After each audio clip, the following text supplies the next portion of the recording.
We're going old school this week, again.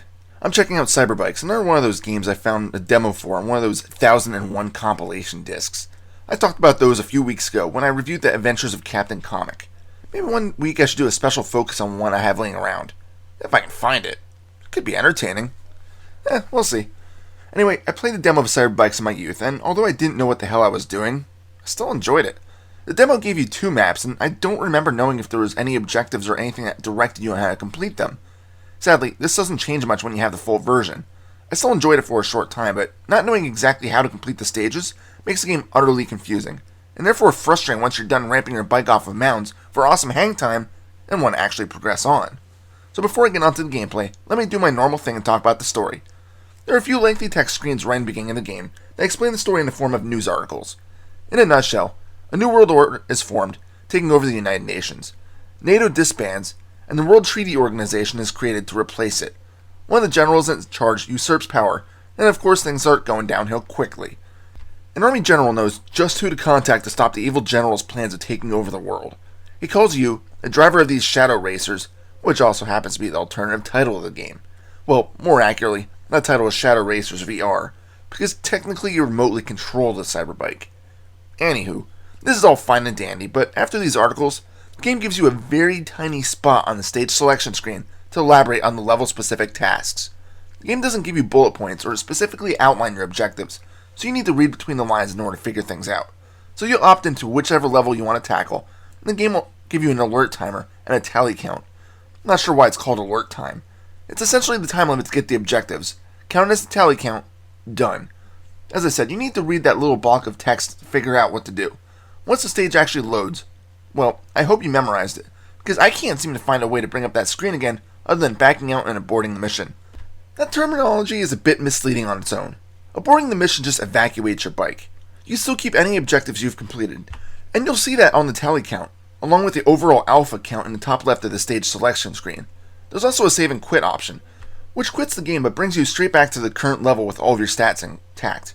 When you do select a stage, you can customize your bike, to an extent.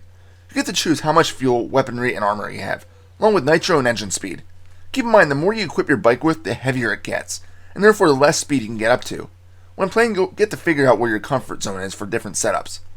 Okay, so now we'll actually move on to the gameplay, and if you've been paying attention, you're probably thinking, what the hell is he playing? Well, this is Cyberbykes. You basically race around an oddly shaped vehicle, traversing the bland land while destroying things that look like enemies and hitting ramps because why the hell not? You know what, I want to talk about the gameplay, but screw it. Let's go to the graphics first, because there's a lot to be said. As I did say before, the environment just looks bland. Everything is a solid color and no textures are used. If this was the early 90s, the solid polygons would be somewhat acceptable, and would have probably been pretty shocking to see. But the game was released in 1995, and during my research for this game, I found out that this is the same year that Descent was released. This is Descent. This game was kick-ass. You fly around in a completely 3D world, and although there were still lots of polygons used for various things, everything still looked a hell of a lot better. I'll admit that the explosions in Cyberbykes looked sweet, but when you compare them to Descent's fully colored enemy ship explosions, it just doesn't compare.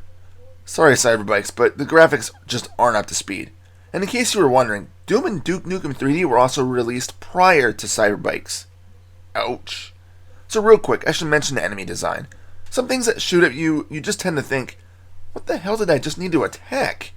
A lot of the enemies just blend into the environment too, like these turrets on the towers. And the enemy bikes, just like your own, look like a bike if you use your imagination a bit.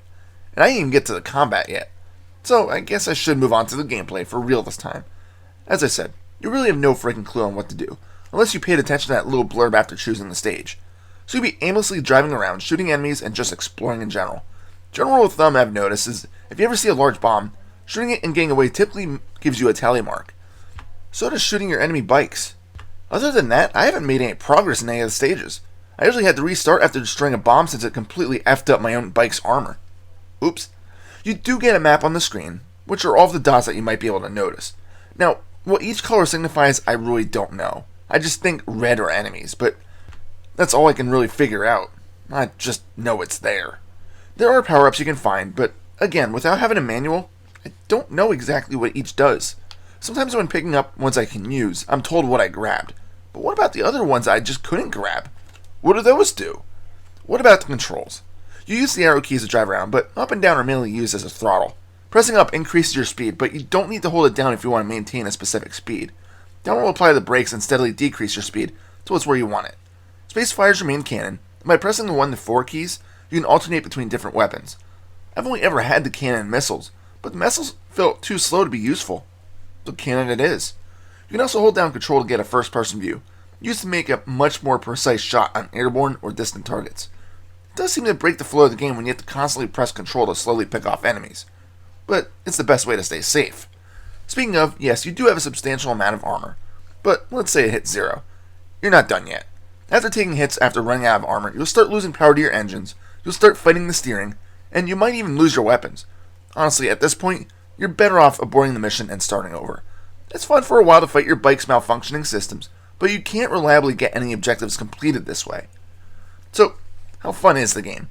Well, it's enjoyable for a short time, but once you realize that there's no real way of tracking your progress, you start losing interest. Yes, it's fun to drive around, blow up trees, and see how much airtime you can get after hitting a large ramp or hill. But what about when you're done hitting the same ramp 100 times? What about the mysterious thing in the sky shooting lasers at you? What about actually finishing the game? I don't even know if it's possible. After playing 4 or 5 stages, I got bored. I read online that there's supposedly 15 weapons to find. I had 2, the cannon and the missiles. So I'm wondering if there's more bike styles, upgrades, or even possibly levels. I mean, why is your total count shown as an alpha tally? Is there a Bravo or Charlie as well? I'm actually kind of curious, but not enough to keep playing. It's hard to recommend Cyberbykes for anything other than an hour's glance to see what it's like to race a piloted vehicle on various VR-like surfaces. I had fun with the demo, but that's probably because I was young and the game only gave you 2 stages to putz around in. When you get a chance to play the full thing, you just realize all of its shortcomings and go back to something like Descent when you want to drive a vehicle around a 3D world. I found the game on an abandonware site, although it was difficult to find to begin with. Again, I can't really recommend it, and truthfully, you probably never even heard of this game before this review, and probably won't be thinking anything else after it other than I watched some douche play this game and complain about how lackluster it was. And in case you're wondering, there is supposed to be sound, but I couldn't get it working in DOSBox.